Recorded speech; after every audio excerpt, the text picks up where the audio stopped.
Preston. How are you? I'm good. Awesome. Good to see you. Thank you so much for joining us. And you can go ahead with the Chopin, please.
Beautiful. Absolutely beautiful.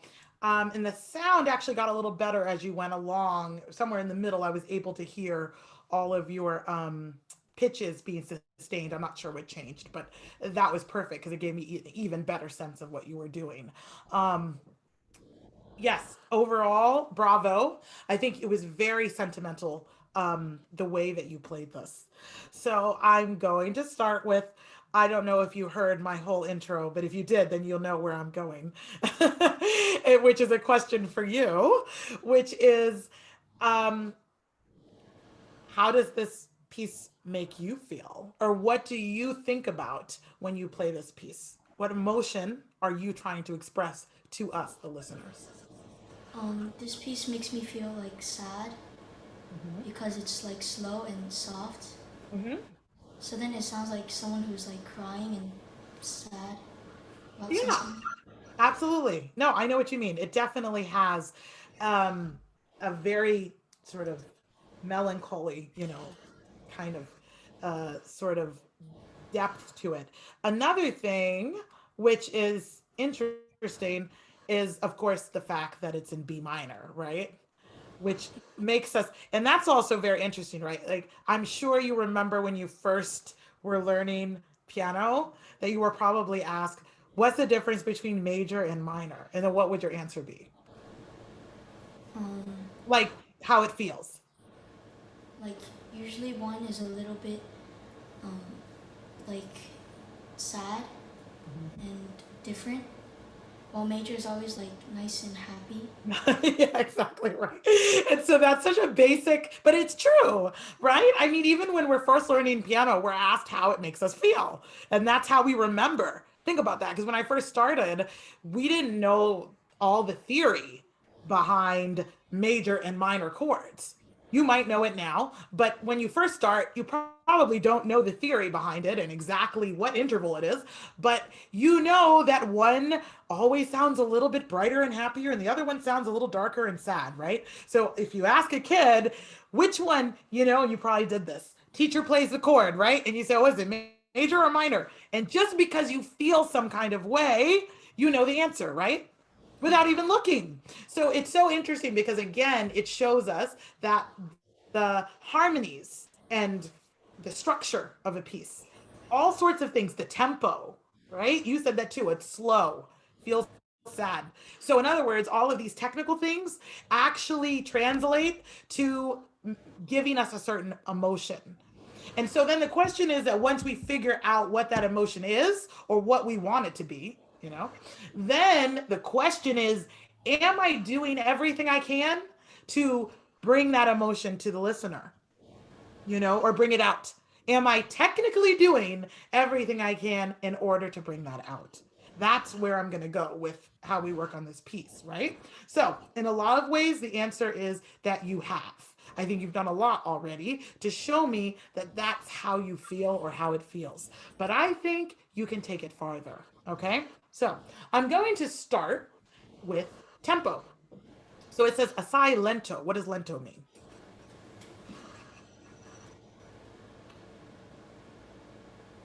I forgot. Okay. What do you think it means? Um, Slower. Right. It's it's a form of very slow, correct? And actually, I want to give you the exact in a moment. I'm going to give the exact definition because I don't even want to say it wrong. Um, on there's various forms of playing slowly, right? So if you look up in a music dictionary, it actually says slow tempo, but not as slow as largo, because that's one of the music dictionaries that I'm reading right now, right? And so somebody would say, well, what's largo? That's another form of slow, right? So there's so many different actually terms that we may use. Adagio is another one, right? Thank you for showing to the audience the lento assai that I'm talking about. Exactly. So there's so many different words that can be used, and they actually have a different level to them because andante, do you know what andante means? Like it's like a little quicker. Well, then lento, right? It actually means walking tempo, right? So the idea is how you would walk, sort of casually walk. That could give you a sense of the tempo, right? So a lot of people say andante means slow, but actually it's not that slow. And so lento is definitely slower than andante. Now, assai, do you know what assai means? No. Okay, it means much, very much. So that says something. Chopin didn't just say lento, which did mean basically slow, right? He said assai lento, which is very much lento, very much slow. Okay? Now, do you feel that you were playing very much slow?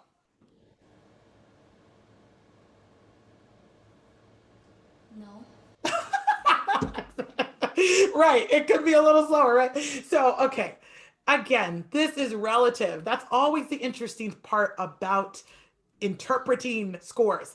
If Chopin was alive, which would be great, you and I could call him into our video masterclass right now. Wouldn't that be cool if I could just be like, hey, Chopin, how's it going?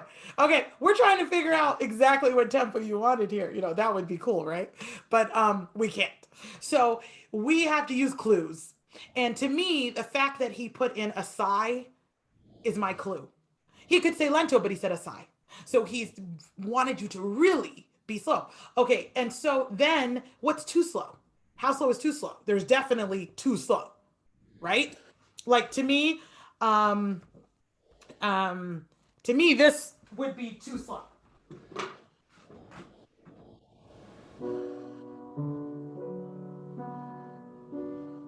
Would you agree?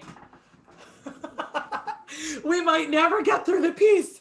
Okay, so how could I figure out? Maybe I'll ask you. How would I know what's too slow? Like what would be a clue that might help me find the right tempo? What would be like the main thing I might use to figure that out in the music? That might be a hard question, but what you might think. The metronome on it. Uh, that's true. But let's say we didn't have a metronome, okay? So I'll just tell you. So we would use our voice. That's what we would use. Singing. See, the thing is that singing is the most natural instrument that you have. Okay? The piano, all the stuff I talked about, the seven instruments I play, the most natural is clearly our own voice, right? That's actually how so many things are figured out. So the way I would know how not to go too slow is that if I tried to sing as slow as I just tried to play it for you, it's like a sentence that if I talk this slow. You would want to kill me like, oh my goodness, can you finish your sentence? It's the same idea. It's a phrase in music. We call it a phrase, but a phrase is a musical sentence. So how would we get from the beginning to the end of the phrase? We've got to use that. How would I sing this? And how slow can I sing it and still have it make sense? So for instance, I'll sing a little bit.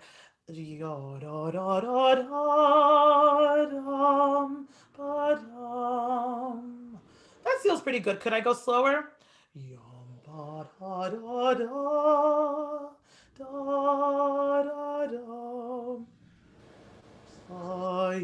I could go that tempo and I feel like it still sounds like a phrase.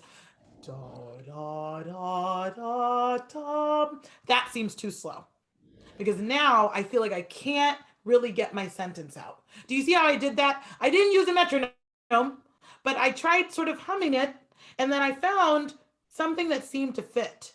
Okay, so why I'm talking about this so long is because this applies to everything in music with a melody. That if we start from a point of using our voice, now, do you like to sing or do you ever sing, even for yourself? I sometimes think to myself. Very good. I'm glad to hear that because I hear students is like, I never sing, I'm horrible, and I have to sort of force them to do some way of expressing themselves. It's not about having a good voice. It's not even about doing it in front of people, but it is about being comfortable enough to try to vocalize the music because it gives you all the clues and all the answers you ever needed. It will show you how to make the phrase work, okay? So I won't make you sing in front of everyone on the camera right now if you don't want to, unless you want to.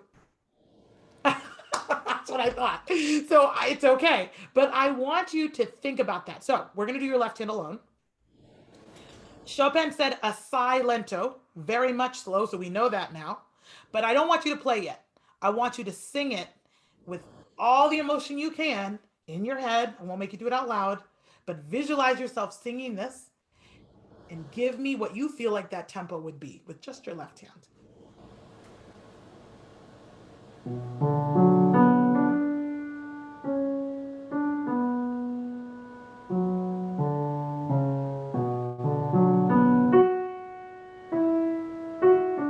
Okay, so Preston, I like that, but didn't convince me. It didn't convince me that you were really a silento. It also didn't convince me that you were all that sad. Can you try again? And give yourself about 30, like 15 seconds. Don't just play. Really close your eyes. Close your eyes and like hear it in your head first.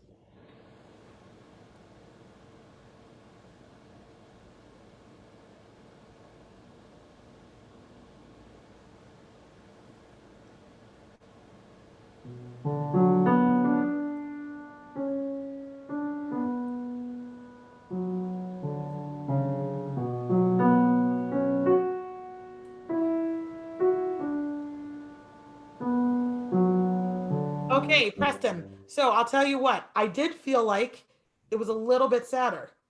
You didn't really change the tempo, but here's the thing. Maybe that's okay because I would experiment with that. I'm not really the judge. Chopin is not here to tell you exactly what tempo you should do. Okay, as a teacher, I might say, no, no, no, it's too fast. Play slower. I might play it slower. Who knows? Does that make it right? I don't know. Really, I don't, right? There's no metronome marking there. There is no exact answer. So I want to say that I would leave you alone to some extent. Even if I might do it a little slower than you, you know what? That's not such a big deal to me. What matters though is that you feel that you are expressing the sadness and the real, as best as you can, that quality as you're playing this, even if you stick with that tempo. Okay, so remember that. There's not always absolutes in music, so we're going to leave that where it is. That was much better. Okay, the right hand. What does sotto voce mean? Do you know? I don't know. Okay, so sotto voce, which is written right there in the music, in the first, great, thank you, which is written right in the music, right in the first measure. Okay, it means under voice. Okay, it's like, what does that really mean? Okay, to some extent, it's like in some senses muted. You could look at it that way. So it's referring in some ways to the quality of this melody, and also in some ways, of course, to the right hand. But it's basically in the sense that the right hand is definitely in the background. Okay, our left hand is the melody here, so it's going to have to be a little bit more heard. And it's also giving us a sense of this sort of hushed quality, right? That the right hand is going to need to have compared to the left hand. And even that affects the left hand, because again, this is a sad, darker piece. So you did a pretty good job. I actually was impressed a lot of the time with your right hand, but there were times where I forgot that the real thing we need to hear is that left hand. Now, what instrument would you, let's say you were going to give an instrument to the left hand. What instrument would you give the left hand to play this solo? Other than the piano. Ah, I like the way you think. That's exactly what I feel like Chopin was probably thinking about. Can't prove it, but that's definitely what I feel, that the cello would play this so well, and just really enjoy it with vibrato and everything. And then maybe the cellist is the soloist in front of a group, an orchestra or chamber group, and then the strings in the background are doing the right hand, very hushed, so that we can hear the cello. So I want your left hand to be the cello soloist, and for your right hand to be the basically the accompaniment of the orchestra that is hushed and supportive. Okay? I want you to really show me that. And finally, before you play it again, I want you to be this cello soloist in your left hand that feels incredibly sad about, you know what? Here's a real emotion. We all wish that we could probably be with our friends, and right now we all need to be safe and stay home, right? And so that kind of makes me sad sometimes. And that's going on right now. So maybe even that could be your emotion, but you can make it your own. But make your left hand a separate person that's feeling something like this. And your right hand is just the orchestra, just supporting. Okay? All right, close your eyes again. 15 seconds. I want you to hear it, and then I want you to play.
Okay, Preston, you can stop. Beautiful.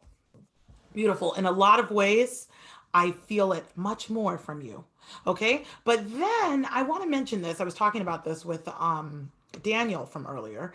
And thinking about the fact that often, we did say this, I said to Daniel, very often pieces don't just have one emotion the entire time, right? Because music is a story and most stories go different directions. So, keeping that in mind, I felt that at some point in some of the stuff you were playing, I felt like the emotion turned a little bit. Maybe it was a little bit positive, maybe a little hopeful. Can you show me where that is in the music? Where would you say that maybe it took a turn into something optimistic? By measure 11. I have to count. 1, 2, 3, 4, 5, 6, 7, 8, 9, 10. Ah, I like, you know what, Brian? I don't know. You picked some really good people for this masterclass. It's them, it's not me. because I'm telling the audience, I didn't plan this. I didn't ask them this ahead of time. It just makes it beautiful because I love the way that you are thinking, Preston. So, trying to see if can we spotlight Preston's video again? I'm seeing, there we go. Thank you. So Preston, you are absolutely right. And I'm glad that you noticed that. Right there, it takes this hopeful turn. Why do you think harmonically it feels more hopeful? What Because happened in the music? it switches keys. Ah, it switches to what though? C major. Ah, very good. Look, he knows his theory. Exactly. And then we get C major for those next couple measures, 2 measures at least, right? So that's kind of huge. If we've been playing B minor and it's been pretty depressing, and then we get to C major, that's a huge difference from B minor. I would love to feel that more from you. That change, I could, and then it goes back right where I stopped you to minor. Okay, I'm going to get technical with you. Now, of course, yes, we said major, minor, fine. Okay, that's obvious. But I'm getting technical in the sense that what's the word rubato mean? When someone says use rubato, what are they talking about? Robotic. No. Although I don't want you to do that.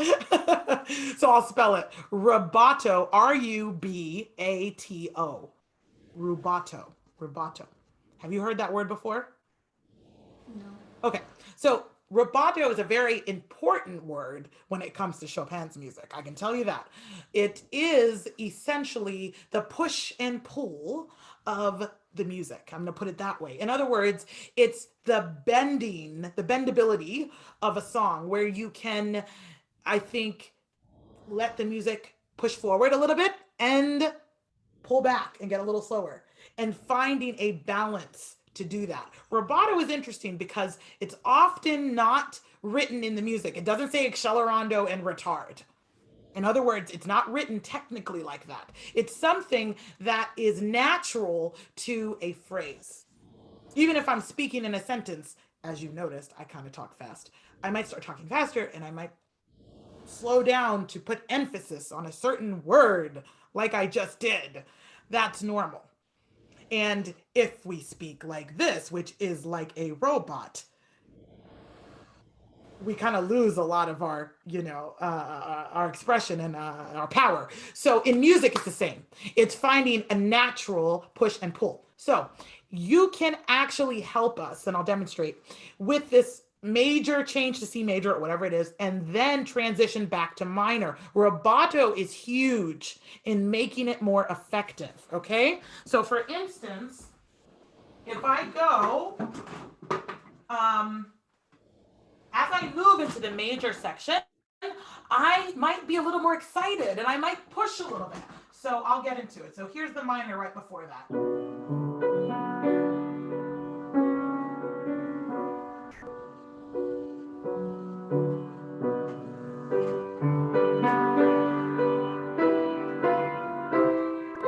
I'm going to push a little bit.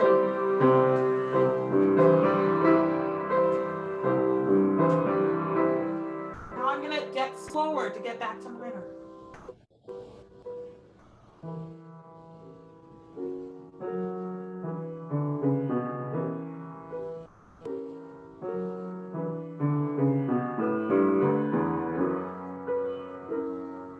So do you see what I did there? And even within my left hand, it just wasn't always steady. But here's the thing, Preston, you're already using rubato. You were doing that earlier. You had times where I felt that you got a little faster and slower, either because your teacher told you to, or maybe because you naturally felt that way. You were doing it. But now you know what this word really means. And you can see by how I did it that you could do it much more. And how effective is that? Now I can show you, oh, I'm happy with this major section. And then I give the listener time. We need that.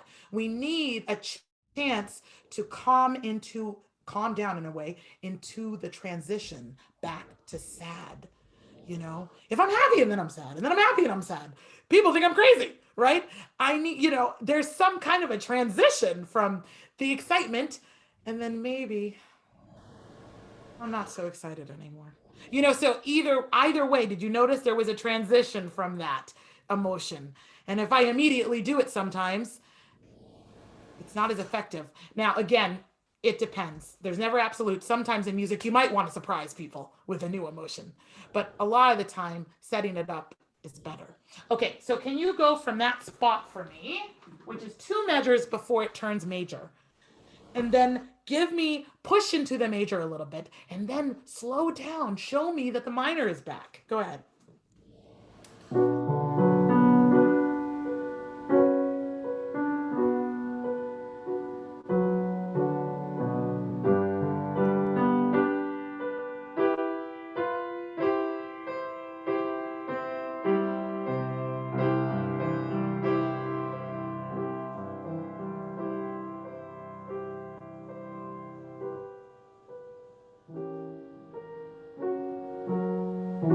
Oh, Preston, that was gold right there. That was absolute gold. I mean, that change that you just made, I could feel it. I could really feel it. And you may have thought you were doing it before, but because you didn't use rubato to help you, it wasn't as effective. But that was very effective. You see? Oh my goodness, that was absolutely beautiful. And then I want you to, because we're almost at the end, so I'm going to have you go to the end from this spot. And the last thing I want to say to you is, and you did this a little bit. You see how Chopin says in the last line, it says pianissimo, and then the very last like 2 beats, it's triple P, 3 P's. Okay, what does pianissimo mean for those that might be watching and don't know? It means very soft. 2 P's, they put 2 letter P's next to each other, it means very soft. If they put 3 letter P's together, it's basically like as soft as possible, but it actually usually is indicative of an emotion like fading away, fading completely away. You did that quite well. It's very hard to control your fingers there. But I want you to show me this in your rubato. So, in other words, give me maybe more of a retard at the end, not just with getting softer, but the feeling that you are dying away, that you're just tired and maybe you're going to go to sleep. But somehow I feel that tempo and that shift, okay, at the end. All right, so let's go from, gosh, you did that so well. I want to hear it again. Let's go from the same spot right before the major and then go to the end and show me that.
Wow, beautiful, wonderful, and a hand from everyone watching you.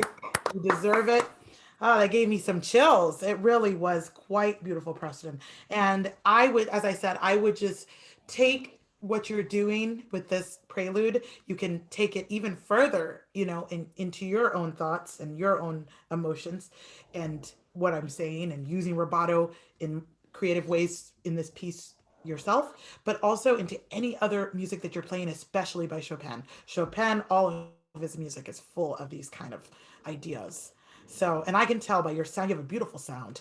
You have a lot of great qualities already for 10 years old. So keep it up. And I can't wait to see just how expressive you are, even as you grow and in age and in wisdom. Okay. So thank you so much.